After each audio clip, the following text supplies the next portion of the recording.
ये ऐसे खड़े हुए इन्होंने बोला जिसमें तुम्हें मुझे निकाल के दिखाओ देश से बाहर। अगर ये वंदे मातरम ना बोलेंगे तो हमारा अधिकार है इन्हें देश से बाहर निकालने का। चलो ठीक है, निकल मैं ये कह रहा हूँ हमारी पार्टी जो है हमारे सामने इन्होंने भी बोला, उन्होंने भी बोला, और इनकी पार्टी के इन दोनों लोगों ने बोला वंदे मातरम, इन्होंने क्यों नहीं बोला?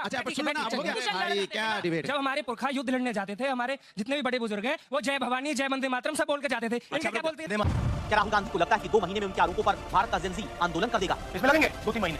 एक बार हिंदुस्तान की जनता को, हिंदुस्तान के युवाओं को पता लग गया कि वोट चोरी हो रही है, उनकी राम राम दोस्तों, आज की डिबेट होने वाली है राष्ट्रवादी फैज खान और ऑडियंस प्लस मौलाना अंसराज के बीच में। मौलाना का कहना है मैं वंदे मातरम नहीं बोलूँगा, जिसे जो करना है कर लो। उसके बाद ऑडियंस ने और फैज खान ने उसे पूरी तरह रेल बनाई। देखे पूरी वीडियो, पूरा आनंद ले। कांग्रेस के प्रवक्ता जी से सवाल है कि बीजेपी सरकार तो अभी है जो 150 वर्ष के रूप में उसको सेलिब्रेट कर रही है, लेकिन आपने जो 75 वर्ष के रूप में उसको सेलिब्रेट क्यों नहीं किया? क्योंकि आप तो है जो उस समय कानून का गला घोटने में लगे थे, और आज है जो किसी ने एक सही कहा है कि देर आए दुरुस्त आए, लेकिन आए तो सही है, आपने तो याद ही नहीं। ठीक है, जल्दी से।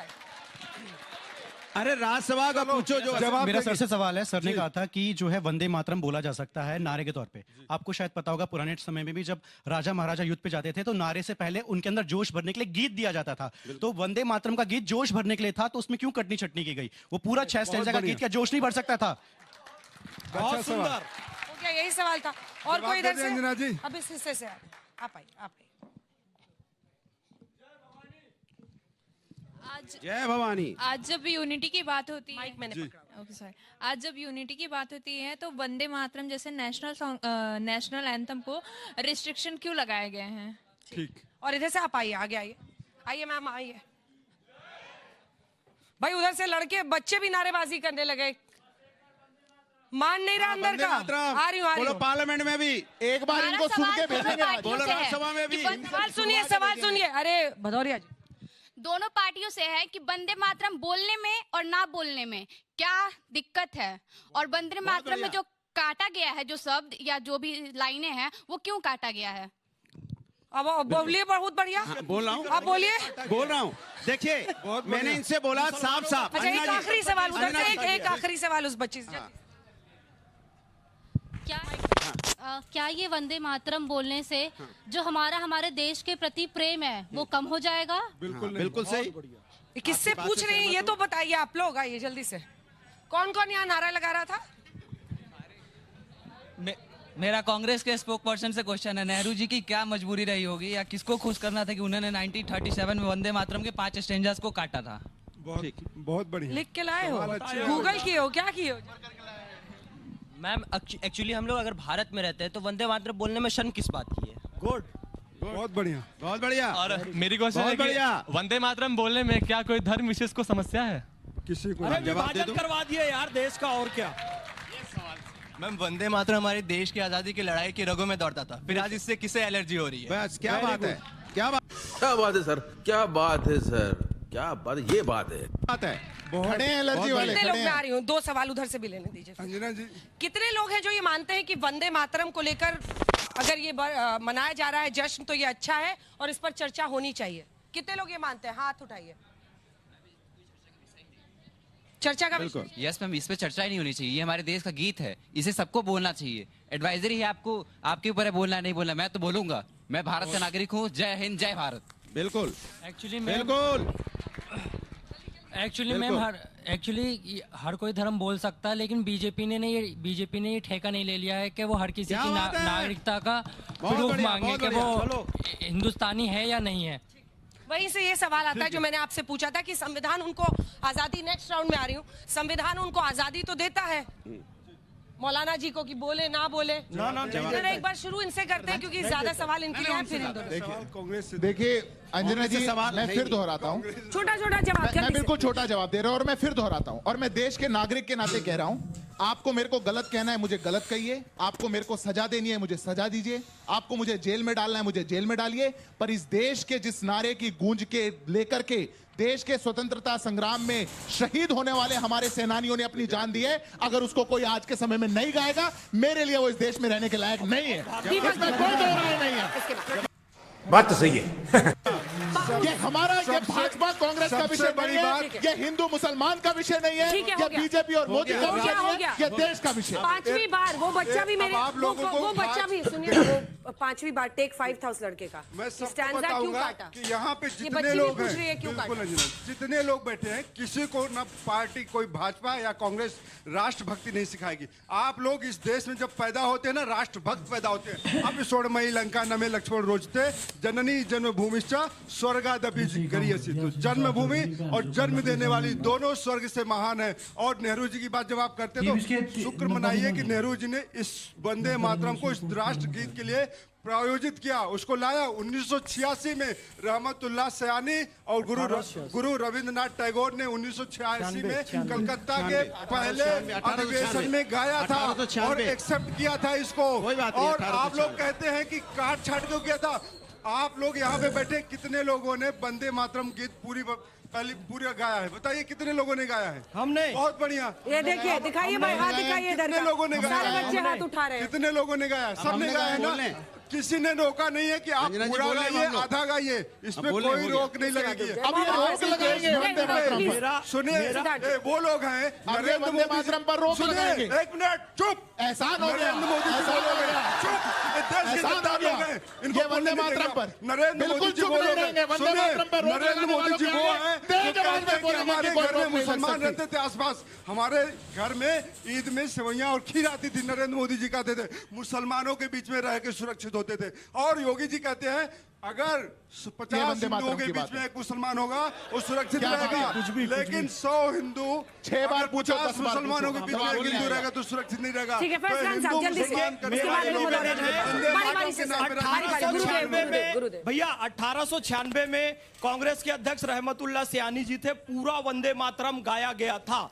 जब नेहरू जी के हाथ में शक्ति आई और जब इस देश के प्रधानमंत्री बने 24 जनवरी 1950 को नेहरू जी को जितनी राष्ट्र गीत में काट छाट करके उसे आधा क्यों किया गया? नेहरू जी ने संविधान में कहीं नहीं लिखा है कि आधा गाना है, पूरा गाना है। लिखा हुआ, फिर से कह रहा हूं, संविधान का अनुच्छेद 51 का बिंदु खा क्लियर लिखा हुआ है कि स्वतंत्रता आंदोलन को प्रेरित करने वाले आदर्शों को अपने हृदय में संजो कर रखना है और उसका पालन करना है। स्वतंत्रता आंदोलन को वंदे मातरम ने प्रेरित किया तो उसे गाना संविधान में लिखा हुआ है। उसको राष्ट्रगीत के तौर पे मान्यता दिया गया। पूरे देश ने एक साथ गाया और एक स्वर में गाया और अंग्रेजों के खिलाफ लड़ाई लड़ी। क्योंकि इनको तुष्टीकरण करना था। जो तुष्टीकरण जिस वर्ग का करना था उन लोगों ने पाकिस्तान ले लिया। उसके बाद भी यहाँ क्यों तुष्टीकरण कर रहे हो?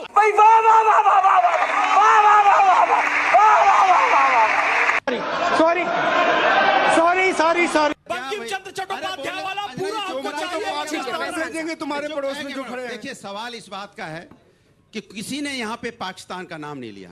किसी ने पाकिस्तान का नाम लिया है तो चड्ढा समझाओ, इसे समझाओ। ने लिया है। हाँ, क्यों लिया है? सुनिए, मेरे क्योंकि तुम लोगों ने बीच में नहीं बोला। रुको भाई, और मैं बोलूंगा। रुको, नहीं अंजना जी चुप कराइए। मैं इनसे ज्यादा बोल सकता हूँ। क्या बात हुई? अरे चुप रहो भाई, नाटक मत करो। चुप हो जाओ, मैं आपके बीच में नहीं बोला। अच्छा, नाटक मत करो, चुप रहो ना। अरे अंजना जी चुप कराइए, क्या बात है? अरे चुप रहो ना, मैं आपके बीच। अरे चुप रहो। ये वो लोग हैं जब तक पाकिस्तान का। अरे चुप कराइए। क्या अंजना जी, किस लोगों को बुलाते हो आप? जाहिल हो क्या? मैं आपके पीछे बोला नहीं। बेकार बात कर रहे हैं। अरे चुप रहो भाई, मैं आपके पीछे बोला नहीं, हल्ला मचा रहे हो। ये अरे चुप रहो ना भाई, जाहिल पना मत करो भाई। देखिए, ये वो लोग हैं वंदे मातरम जो बार-बार ठीक है, फैसला साहब इसको बुला लिया है। फैसला साहब देखिए, ये वो लोग हैं जानबूझ के सबने यहाँ पे बोला वंदे मातरम। आपने भी बोला, हमने भी बोला, इन्होंने बोला, सबने बोला।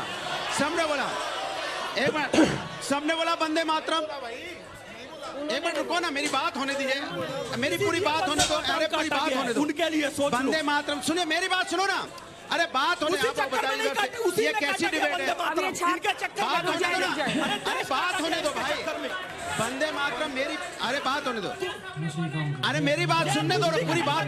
अरे बात सुनो ना भाई। अरे मेरे बच्चे सुन लो, सुनो। अब सवाल यह है कि वंदे मातरम। अरे उनको बात ऐसे अंजना जी कैसे बात होगी? ये तो कहें तो गलत बात है। ठीक है, फैज खान साहब अब हो गया। प्लीज फैज खान। अंजना जी, मेरी बात नहीं होगी तो कैसे? वो लड़का बार-बार अरे चुप क्यों ना अंजना जी, ये गलत बात है। मैं अपनी बात पूरी नहीं कर पाऊंगा। आप ही से सवाल है, आप ही से।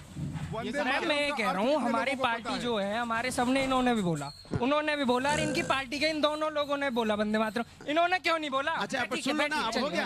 अच्छा अब हो गया ना, अब बात पूरी होने दो। जगह पे जाइए, जगह पे जाइए। बात, अरे चुप कराइए ऐसे। अब हो गया, चुप हो जाओ, बैठो ना, बैठ जाओ। अरे बच्चे बैठो आराम से। देखिए आराम से, ठंडा। अरे सवाल भाई क्या डिबेट है? जब हमारे पुरखा युद्ध लड़ने जाते थे, हमारे जितने भी बड़े बुजुर्ग हैं, वो जय भवानी, जय वंदे मातरम सब बोल के जाते थे। इनका क्या बोलते के जाते? अच्छा एक मिनट हो गया, एक मिनट। अंजना जी, अंजना जी ये तो अन्याय है ना, अगर हम लोग बोलने को खड़े हुए हैं, बोलने नहीं देंगे, उनको बुला लिया बोलेंगे। अंजना जी ये तो गलत बात है। हम लोग, अंजना जी देखिए गलत बात है, ये गलत बात, अन्याय है। वो पूरा बोलेंगे, हम लोग बोलने जाते हैं, आप उधर चले गए, इधर चले गए। जवाब देना है, नहीं देना है? हम लोग अपनी बात करना, नहीं हम लोग अपनी बात कहना चाहते हैं। नहीं सवाल ये है, हमने एक मिनट में बात पूरी हो जाए। अब उनको भदौरिया जी को बोलिए। एक बात, अरे भदौरिया जी को बोलिए। एक बात आपको बता दूं, आप मोहब्बत से बात करो, घमंड से नहीं। पहली बात, एक मिनट सुनो, सुनो बैठो। अरे आराम से, आराम से, आराम से बैठ जाओ। मैं घमंड से बात नहीं कर रहा। सुनो, अगर आप बंदे, तुमने कैसे कह दी? आप में इन्होंने बोला, सुनो मैं जवाब देता हूँ तुमको। इन्होंने बर्दाश्त नहीं करता किसी का। बैठ जाओ। ये ऐसे खड़े हुए, इन्होंने बोला, नहीं बोलूंगा। जिसमें दम है मुझे निकाल के दिखाओ देश से बाहर। अगर ये वंदे मातरम ना बोलेंगे तो हमारा अधिकार है। सॉरी ठीक है, निकाल देना। आप सुनो, नहीं अब I will not allow this. Please wait, I will stop clapping. I will not allow this. Please sit down. Please sit down. मैं सीरियस नोट पे आप लोगों को बोल रही हूँ, just calm down. मेरे ख्याल से इस तरह की डिबेट ना मैंने 14 साल में की है और मैं कभी करूंगा। सुनिए, जहाँ तक वंदे मातरम का सवाल है, जहाँ तक वंदे मातरम का सवाल है, वंदे मातरम का होता है जमीन को पूजा करना। हम अपने रब को पूछते हैं और हिंदुस्तान की जमीन पर सजदा करते हैं। इससे ज्यादा जवाब हम नहीं दे सकते। जिस जमीन पे माथा दिखाते हैं उसकी जय नहीं बोल सकते। आपने राज्यसभा में वंदे मातरम बोलने से हमें क्यों रोक रहे हैं आप? हम अगर कोई बात हमें नहीं अच्छी लगेगी तो हम वंदे मातरम कह के चले जाएंगे। आप वंदे मातरम से मुझे रोकना चाह रहे हो, मुझे ज्ञान दे रहे हो कि वंदे मातरम बोलना चाहिए। हम तो बोल ही रहे हैं, आप बोलने से क्यों राज्यसभा में रोक रहे हो? सवाल ये है, तो आप क्या देश में रहने लायक हो? मैं जवाब दे दूं? हाँ, मैं जवाब एक बार वो बोल ले, उसके बाद जवाब लूंगी। आप दोनों एक लाइन देखिए, मैं एक लाइन नहीं उस पर बोलेंगे। मैं एक छोटी सी गुजारिश करूं। सुनिए झा साहब, मैं 14-15 साल हो गए मुझे टीवी की दुनिया में। मैंने अपने देश के खातिर हमेशा खड़ा रहा हूं, लेकिन फैज साहब आपसे हाथ जोड़ के गुजारिश है, बिल्कुल आप बेशक देशभक्त हैं, इसमें कोई शक नहीं। कहां देशभक्त? लड़ाई लड़ा रहे हैं। देशभक्ति पर आपकी कोई शक नहीं, लेकिन खुदा के वास्ते इस मुल्क के लोगों को अपनी छोटी सी टीआरपी के लिए मत भड़काइए लोगों को। खुदा के वास्ते मैं नहीं चाहता हमारे हिंदू मुस्लिम भाइयों में। इसके बाद मौका दूंगी आपको, मौका दूंगी, रुक जाइए, लेकिन कंप्लीट मैं नहीं चाहता। और आपसे मैं रिक्वेस्ट कर रही हूँ, can you address the audience and me? क्या है आप उनसे क्या सड़क पे थोड़ी खड़े हैं? अपने मुल्क का हमारे लोगों ने, और अभी तक यही सब बात कर रहे हैं, हम टीआरपी के लिए कर रहे हैं क्या? ये वंदे मातरम बिल्कुल टीआरपी के लिए कर रहे हो, नहीं बोले, बिल्कुल टीआरपी के लिए कर रहे हो। मैं जवाब दे, बात खत्म हो गई। नहीं अगर भक्ति होती तो आप बोलते राज्यसभा में से हटाइए शब्द को। नहीं बोल पाए राज्यसभा से शब्द को हटाइए। ये टीआरपी चाहते हैं, राज्यसभा से शब्द हटा जा, नहीं बोल पा रहे। टीआरपी के लिए आपको भड़का रहे हैं और बुजुर्ग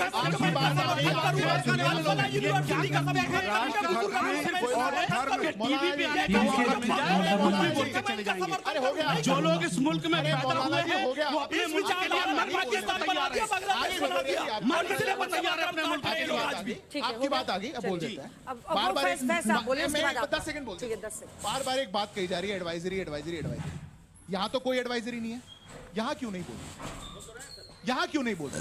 अरे आपके मैं देखिए, मैं किसी बात की बहुत गंभीरता में आपको लेकर के जा रहा हूं।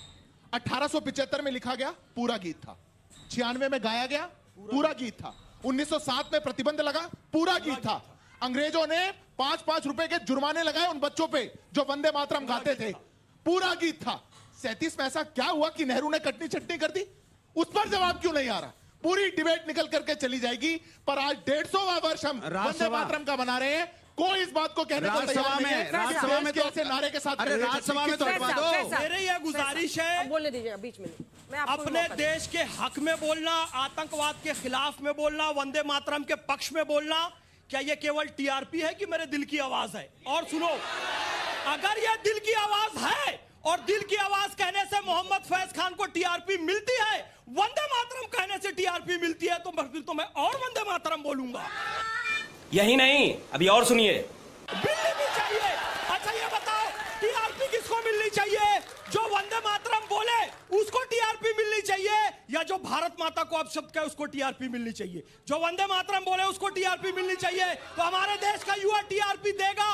और एक बात कह रहा हूं, जब मैं टीवी चैनल पे नहीं आता था ना, 2.5 साल की उम्र का था, सरस्वती शिशु मंदिर में गया था, कहानी 2.5 साल की उम्र से वंदे मातरम बोल रहा हूं। जब बीजेपी की सरकार नहीं थी, जब बीजेपी की स्थापना नहीं हुई थी, इनकी तब कथा से सुनाने के लिए मोहम्मद डिबेट फैज खान वंदे मातरम बोल रहा है। और मरते दम तक, चाहे जिंदा रहे चाहे मर जाए, हम गाएंगे हम वंदे मातरम। क्या बात है सर, क्या बात है सर, क्या बात, ये बात है।